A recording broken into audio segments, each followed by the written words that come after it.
how many of us in our lives or in our marriages or in our jobs or in school have been in a place where everything is gloomy?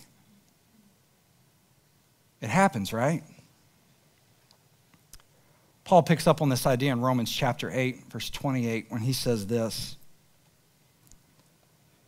And we know that in all things God works for the good to them who love him and who are called according to his purpose. I love that Paul says, and we know that in all things God works for the good. He doesn't say that all things are good. He doesn't even say that God makes all things good. He says that in all things, God works for the good.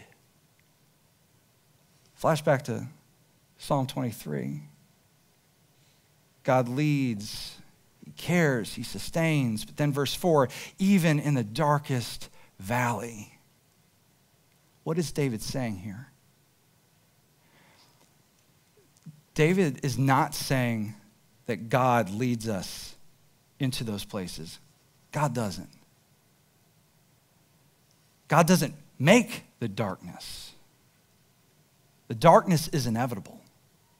But what David is saying is that in the midst of the darkness, God is in all things working them for the good. That God takes the darkness in our lives and redeems it.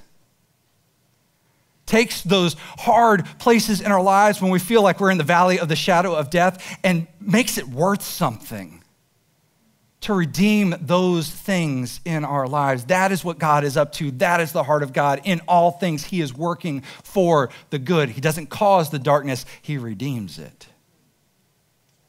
It may take a month. It may take a year. It may take your lifetime, but that is what God is up to.